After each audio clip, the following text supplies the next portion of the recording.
everyone. This is my presentation on the printing press. This is one of the topics that I have always been really interested in. I have a background in archives, so the printing press is very relevant and interesting to an archivist because it represents so much of what we do. And so many of the records that we have are. They come from this, and so it is a very interesting machine. The printing press itself didn't start until a little bit later, and I will kind of talk about that as we go through. So this was a relatively revolutionary invention. It was incredibly important, and we'll kind of talk about it more as we go through. So, the printing press is a machine that allowed literacy to grow exponentially with its invention. So, it changed the way that information was disseminated and kind of was a pivotal moment in history in getting that information out there. So, before its creation, books and manuscripts were copied by hand. And they took months or years to complete. So this meant that written works were not only time consuming to produce, but they were also incredibly expensive and rare because the materials used, paper, ink, things like that, limited access to who was able to use it. People were also limited by being able to read and not read. And so at this time, literacy hadn't expanded to the extent that it is today. Because not as many people were able to read and write, not as many people had access to the manuscripts that were made by scribes. And so eventually the printing press kind of changed all of that with its use of movable type. So we'll talk about that in soon. All right, so early printing was done by hand using woodblocks. So we see this now with kind of like if you've ever used a stamp, it's kind of the same way that woodblocks were used. So at the time, woodblocks were hand carved. Ink was spread across the surface, and then the block was pressed into the paper to create the image. We still use this method today. There are a lot of artists that still do printing in this way, but instead of using some still use wood. For the most part, they use rubber and they will carve their design or what they are planning on printing into that, and that is what they will go through and print. A really good example of this is the Tripitaka Koreana. This was, we believe, crafted somewhere from about 1011 to 1087 AD. And if you look at the picture, I can't tell which way my recording is going to be facing, but if you look at the picture, you can actually see the Tripitaka Koreana. So it was a literal wood block, and I can't remember the exact number, but there was a crazy amount of them where they have like the entire Buddhist scripture on these wood blocks. And so there was a fire that happened. They had to recarve them later around the 1200s.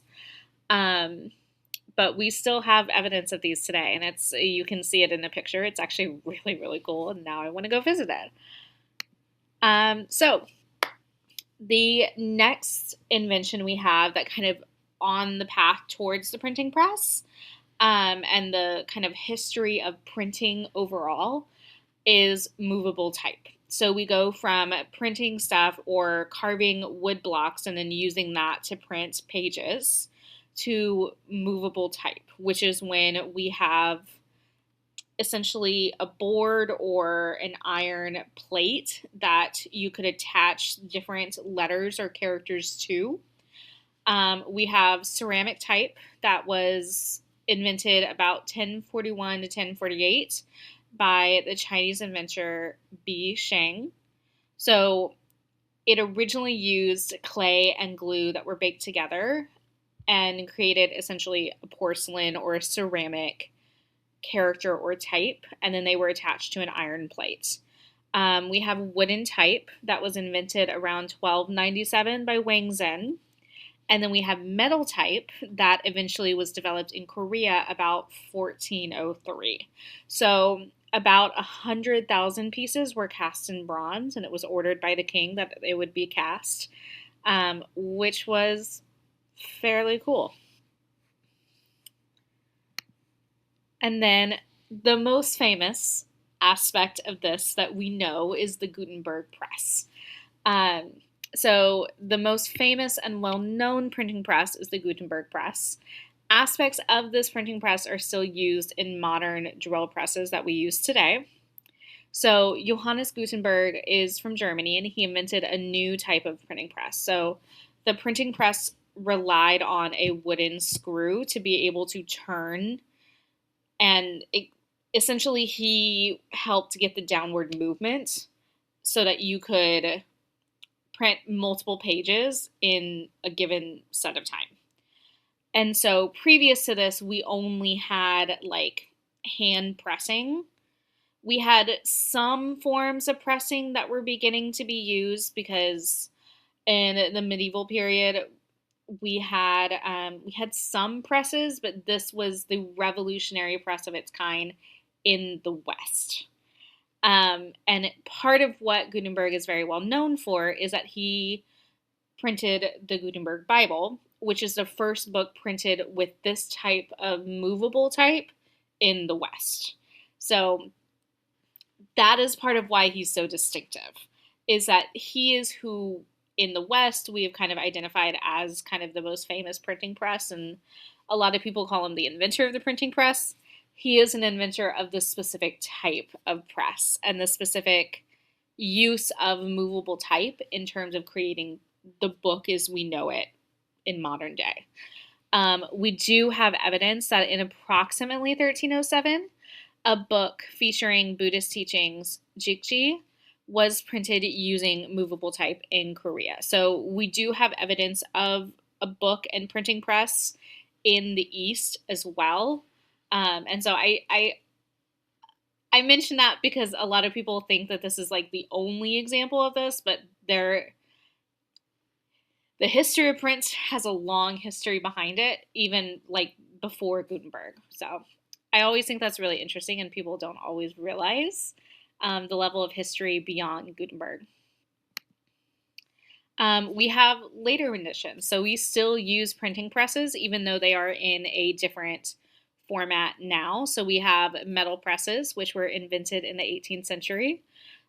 Richard M. Poe invented a power-driven cylinder press, which was capable of producing 8,000 sheets an hour, which is kind of insane.